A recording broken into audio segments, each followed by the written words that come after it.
आज मैं श्रीमद् भागवत गीता पुराण के चौथा अध्याय गोकर्णोपाख्यान प्रारंभ पढ़ने जा रही हूँ। कृपया आप लोग इसे पढ़ेंगे, ज़्यादा से ज़्यादा आप इसे शेयर करेंगे, क्योंकि इसे पढ़ने से बहुत ही लाभ होता है, मन की शांति मिलती है और सुख समृद्धि प्राप्त होती है। तो ज़्यादा से ज़्यादा आप लोग शेयर करेंगे, इसलिए मैं आप लोगों को रिक्वेस्ट करती हूँ कि आप इसे ज़रूर शेयर कीजिएगा ताकि सभी लोग को लाभ मिल सके। तो आइए सुनते हैं। सूत जी कहते हैं, मुनीश्वर, उस समय अपने भक्तों के चित्त में अलौकिक भक्ति का प्रादुर्भाव हुआ।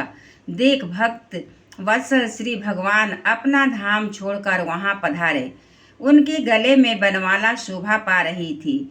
श्री अंग सजल जलधर के समान श्याम वर्ण था। उस पर मनोहर पीताम्बर सुशोभित था। कटी प्रदेश करधानी की लड़ियों से सुसज्जित था। सिर पर मुकुट की लटक और कानों में कुंडलों की झलक देखते ही बनती थी। वे त्रिभंग ललित भाव से खड़े हुए चित्त को चुराए लेते थे।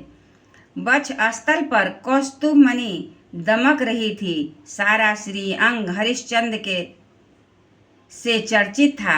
उस रूप की शोभा क्या कहे, उसने तो मानो करोड़ों कामदेवों की रूप माधुरी छीन ली थी। वे परमानंद चिंतमूर्ति मधुर मुरलीधर ऐसी अनुपम छवि से अपने भक्तों के निर्मल चित्तों को अभिभूत करते हुए भगवान के नित्य लोक निवास लीला परिकर उद्धव वहाँ गुप्त रूप से उस कथा को सुनने के लिए आए हुए थे। प्रभु के प्रकट होते ही चारों ओर जय जय जय जय हो की ध्वनि होने लगी। उस समय भक्ति रस का अद्भुत प्रवाह चला। बार बार अबीर गुलाल और पुष्पों की वर्षा तथा शंख ध्वनि होने लगी। उस सभा में जो लोग बैठे थे उन्हें अपने देह गेह आत्मा की भी कोई सुधि नहीं रही। उनकी ऐसी तन्मयता देखकर नारद जी कहने लगे, मुनीश्वरगण, आज सप्ताह श्रवण की को मैंने यह बड़ी ही अलौकिक महिमा देखी। यहाँ तो जो बड़े मूर्ख दुष्ट और पशु पक्षी भी हैं, वे भी सभी अत्यंत निष्पाप हो गए हैं। अतः इसमें संदेह नहीं कि कली काल में चित्त की शुद्धि के लिए इस भागवत कथा के समान मर्तलोक में पाप पुंज का नाश करने वाला कोई दूसरा पवित्र साधन नहीं है। मुनीश्वर, आप लोग बड़े दयालु हैं। आपने संसार के कल्याण का विचार करके यह बिल्कुल निराला ही मार्ग निकाला है। आप कृपया यह तो बतलाइए कि इस कथा रूप सप्ताह यज्ञ के द्वारा संसार में कौन कौन लोग पवित्र हो जाते हैं। सनकादिक ने कहा, जो लोग सदा तरह तरह के पाप किया करते हैं, निरंतर दुराचार में ही तत्पर रहते हैं और उल्टे मार्ग से चलते हैं, तथा जो क्रोधाग्नि से जलते रहने वाले कुटिल और कामपरायण हैं, वे सभी इस कलियुग में सप्ताह यज्ञ से पवित्र हो जाते हैं। जो सत्य से च्युत, माता पिता की निंदा करने वाला, तृष्णा के मारे व्याकुल, आश्रम धर्म से रहित, दंभी, दूसरों की उन्नति देखकर कूढ़ने वाला और दूसरों को दुख देने वाला, वे भी कलियुग में सप्ताह यज्ञ से पवित्र हो जाते हैं। जो मदिरापान, ब्रह्म हत्या, स्वर्ण की चोरी, गुरु स्त्री गमन और विश्वाघात, ये 5 महापाप करने वाले, छद्म परायण, क्रूर, पिशाचों के समान निर्दयी, ब्राह्मणों के धन से पुष्ट होने वाले और बेविचारी हैं, वे भी कलियुग में सप्ताह यज्ञ से पवित्र हो जाते हैं। जो दुष्ट आग्रह पूर्वक सर्वदा मन, वाणी और शरीर से पाप करते रहते हैं, दूसरे के धन से ही पुष्ट होते हैं और मलिन मन और दुष्ट हृदय वाले हैं, वे भी कलियुग में सप्ताह यज्ञ से पवित्र हो जाते हैं। नारद जी, अब हम तुम्हें इस विषय में एक प्राचीन इतिहास सुनाते हैं।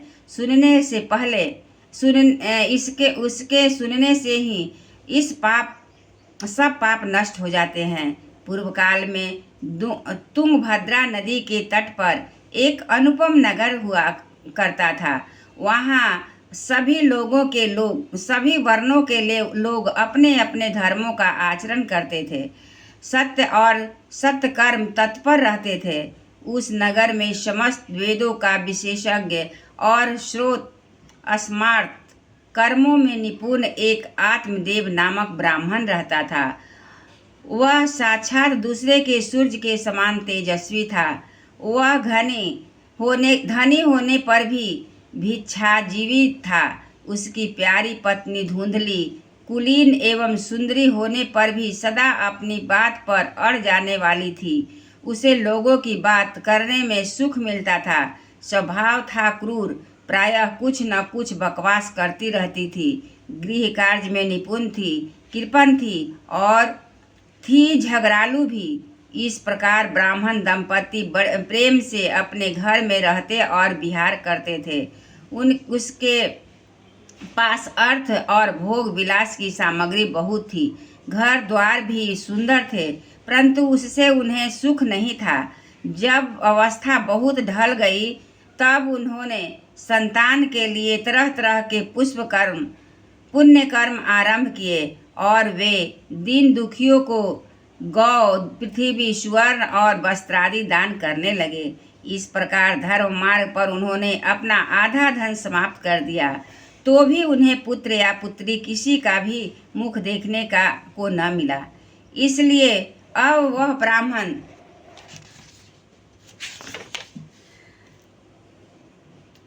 बहुत ही चिंतातुर रहने लगे। एक दिन वह ब्राह्मण देवता बहुत दुखी होकर घर से निकलकर वन को चल दिया। दोपहर के समय उसे प्यास लगी, इसलिए वह एक तालाब पर आया। संतान के अभाव के दुख ने उसके शरीर को बहुत सुखा दिया था, इसलिए थक जाने के कारण जल पीकर वह वहीं बैठ गया। 2 घड़ी बीतने पर वहाँ एक सन्यासी महात्मा आए। जब ब्राह्मण देवता ने देखा कि वे जल पी चुके हैं, तब वह उनके पास गया और चरणों में नमस्कार करने के बाद सामने खड़े होकर लंबी लंबी सांसें लेने लगा। सन्यासी ने पूछा, कहो ब्राह्मण देवता, रोते क्यों हो? ऐसी तुम्हें क्या भारी चिंता है? तुम जल्दी ही मुझे अपने दुख का कारण बताओ।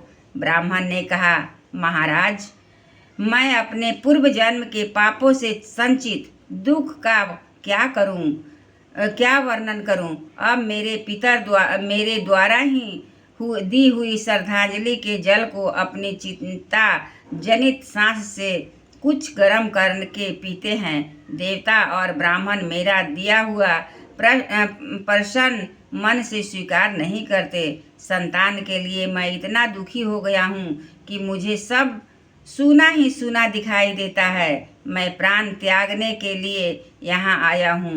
संतानहीन जीवन को धिक्कार है, संतानहीन गृह को धिक्कार है, संतानहीन धन को धिक्कार है और संतानहीन कुल का भी धिक्कार है। मैं जिस गाय को पालता हूँ वह भी सर्वथा बांझ हो गई है। जो पेड़ लगाता हूँ उस पर भी फल फूल नहीं लगते हैं। मेरे घर में जो फल आता है वह भी बहुत जल्दी सड़ जाता है। जब मैं ऐसा अभागा और पुत्रहीन हूँ, तब फिर इस जीवन को ही रहकर मुझे क्या करना है? यूँ कहकर वह ब्राह्मण दुख से व्याकुल हो उन सन्यासी महात्मा के पास फूट फूट कर रोने लगा। तब उन यतिवर के हृदय में बड़ी करुणा उत्पन्न हुई। वे योगनिष्ठ थे। उन्होंने उसके ललाट की रेखाएं देखकर सारा वृत्तांत जान लिया और फिर उसे विस्तार पूर्वक कहने लगा। सन्यासी ने कहा,